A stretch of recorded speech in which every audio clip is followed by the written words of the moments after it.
আমার প্রত্যেকটা ইবাদত আমার জন্য ইহলৌকিক কল্যাণ এবং পরলৌকিক মুক্তির পন্থা উপায়।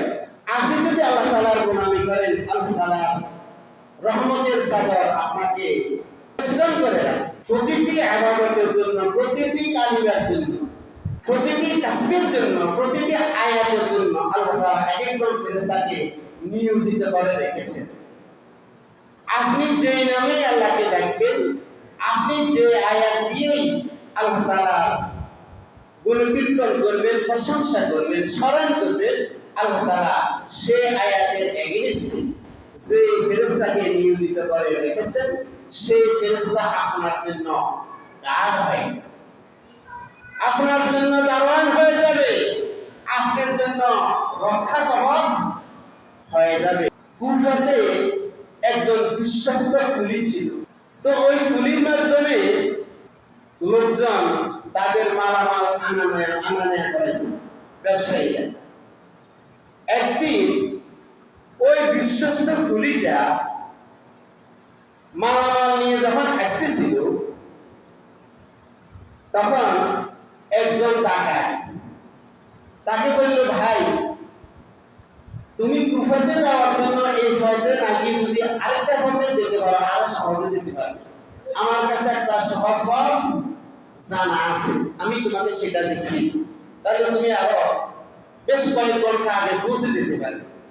ওই লোকটা সাদা মানুষ চিন্তা করলো, যদি সহজ পথ হয় তাহলে তো আমার জন্য সহজ হয়, আমার কষ্ট কম হয়। সে সরল মনে ওই ডাকাতকে বিশ্বাস করলো। ডাকাত ওই কুলিটাকে বিভ্রান্ত করে একটি জঙ্গলের ভিতরে নিয়ে গেল। দেখা গেল সেই জঙ্গলের মধ্যে অনেকগুলো মানুষের খুলি পড়ে আছে। খুলি বুঝতে পেরেছেন তো? মাথা, অনেকগুলো মাথার খুলি পড়ে আছে। ওই ডাকাত কুলিকে দেখালো এগুলো মানুষের মাথার খুলি। আজকে আমি তোমাকে হত্যা করবো, তোমার পরিণতি এই খুলিগুলোর ন্যায় হবে, তোমার মাথার খুলিটাও এখানে পড়ে থাকবে এবং তোমার যাবতীয় মালামাল আমি কুক্ষিগত করবো, আমি রেখে দেব। কুলি তাকে অনুনয় বিনয় করলো, ভাই তুমি আমার সবগুলো মাল রেখে দাও, বিনিময়ে তুমি আমার প্রাণটা হনন করিও না, আমাকে হত্যা করিও না। ডাকাত বললো, না, কোনো তোমার কাকুতি মিনতি কাজে আসবে না, আমি তোমার মালামালও নেব, তোমাকেও হত্যা করবো, দুইটিই করবো। কুলিটা ছিল আবেদ, আল্লাহ লোক ছিল। কুলি বললো, ঠিক আছে, তাহলে তুমি আমাকে 2 রাকাত নামাজ পড়ার সুযোগ দাও। ওই ডাকাত বলল, তোমার নামাজে তোমাকে রক্ষা করতে পারবে না। অতীতেও বহুজন এরকম নামাজ পড়েছিল, নামাজ পড়ার পরেও আমার হাত থেকে তার রক্ষা হয় নাই, সুতরাং তোমার নামাজ তোমাকে রক্ষা করতে পারবে না। তুমি মনে পরেও তুমি আমাকে 2 রাকাত নামাজ পড়ার সুযোগ করে দাও। তখন বললো, ঠিক আছে, তুমি যখন এত করে বলছো 2 রাকাত নামাজ পড়ে নাও। ওই কুলিটা তখন নামাজের মধ্যে দাঁড়িয়ে গেল। নামাজের মধ্যে দাঁড়িয়ে গিয়ে সে কোরআন আয়াত পড়তে আম্মা ইউজিবুল মুত্তারা ইযা দাআহু ওয়া ইয়াকশিফুস সুআ। এটা অর্থ হলো, আমার বান্দা অনন্যফায় হয়ে যদি আমাকে ডাকে, আমার বান্দাকে আমি যদি রক্ষা না করি, তাহলে আমার বান্দাকে কে রক্ষা করবে? এই আয়াত যখন কুলি তার নামাজের মধ্যে পড়তে থাকলো, আল্লাহর রহমতের দরিয়ায় জোশ এসে গিয়েছে।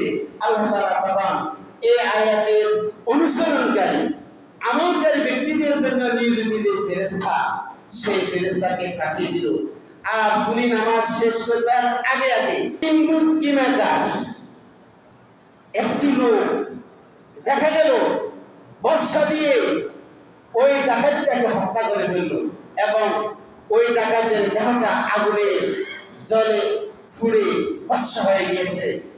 আর কুলি সালাম ফিরিয়ে ওই কিমাকার ভয়ঙ্কর দেহের অধিকারী ওই লোকটাকে জিজ্ঞেস করলো আপনি কি? তখন বলল আমি একজন ফেরেশতা। তুমি যে আয়াতটা তোমার নামাজের মধ্যে তেলাওয়াত করছিলে, আল্লাহ রাব্বুল আলামিন আমাকে এই আয়াতের তেলাওয়াতকারীর জন্য নিয়োগ করে রেখেছেন। পৃথিবীতে যখন কোনো মানুষ বিপদে পড়ে এই আয়াতটা তেলাওয়াত করে, তখন আমি তার সাহায্য করার জন্য এগিয়ে যাই। সম্মানিত মুসলিম কেরাম, তাহলে দেখেন একটি আয়াতের মধ্যে আমার আপনার জন্য রক্ষা রয়েছে। প্রতিটি শব্দের মধ্যে আল্লাহ তাআলা, প্রতিটি কালিমার মধ্যে আমার আপনার জন্য সেফটি রয়েছে। হয়তো আমরা সেটাকে আমলে নিতে পারি না বলেই আমরা বিভিন্ন সময় বিপদে পড়ে সেখান থেকে পরিত্রাণের অনেক সময় হয়ে ওঠে না।